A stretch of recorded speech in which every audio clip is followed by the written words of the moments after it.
Shalom, selamat pagi Bapak Ibu Saudara yang dikasihi oleh Tuhan kita, Yesus Kristus. Berjumpa lagi dalam Renungan Pagi Embun Surgawi.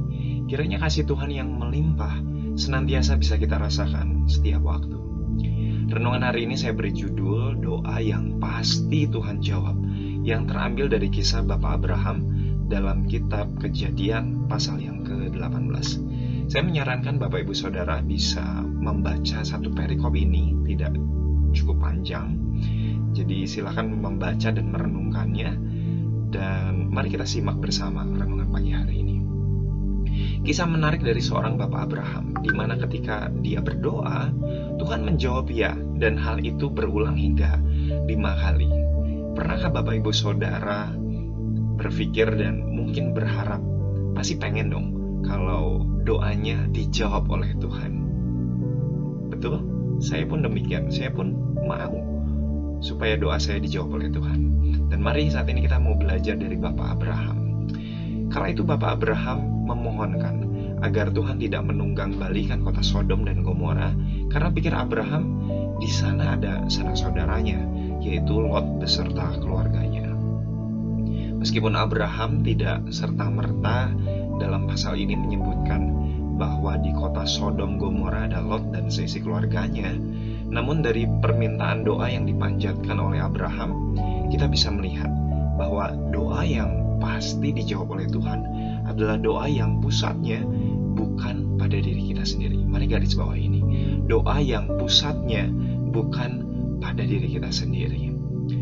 Abraham saat itu meminta kepada Tuhan untuk keselamatan kota Sodom dan kota Gomora, di mana kota itu banyak melakukan dosa besar di hadapan Tuhan. Seperti judul perikop pada pasal ini, bahwa Abraham bersyafaat untuk kota Sodom. Bapak Ibu Saudara, apa itu doa syafaat?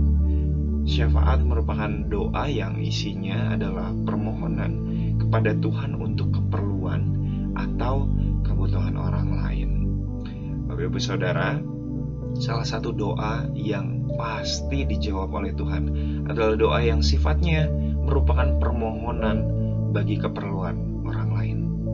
Sebagai orang percaya atau orang Kristen, seringkali kita hanya berfokus pada diri kita sendiri. Kita selalu dan bahkan terlalu sering berdoa dengan permohonan untuk keperluan diri kita sendiri. Betul? Atau betul? Ya? Tidak ada yang salah jika kita meminta kepada Tuhan atas apa yang kita harapkan dan apa yang kita rindukan untuk terjadi. Namun tahukah Anda bahwa segala keperluan kita, segala kebutuhan kita, Tuhan sudah mengetahuinya, amin?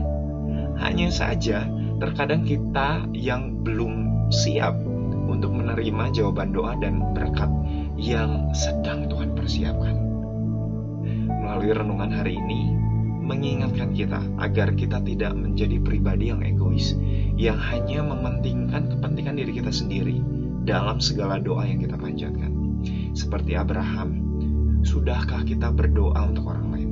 Sudahkah kita berdoa untuk keselamatan bangsa-bangsa, untuk tanah air kita Indonesia, untuk para pemimpin negeri kita, untuk sanak saudara kita yang mungkin belum mengenal Tuhan, atau bahkan tetangga kita?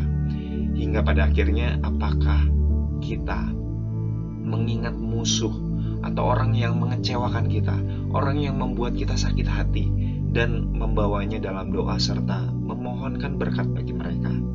Seperti kata firman Tuhan, berdoalah bagi pemimpin negerimu, bagi pemerintah yang ada atasmu. Berdoalah bagi orang-orang yang belum percaya, dan bahkan doakan mereka yang menganiaya kamu. Seperti yang Tuhan Yesus contohkan bagi kita. Karena Tuhan pasti akan menjawab doa yang Anda panjatkan bagi mereka.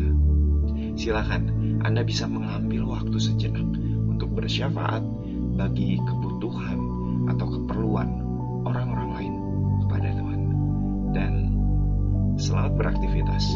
Tuhan Yesus memberkati kita semua.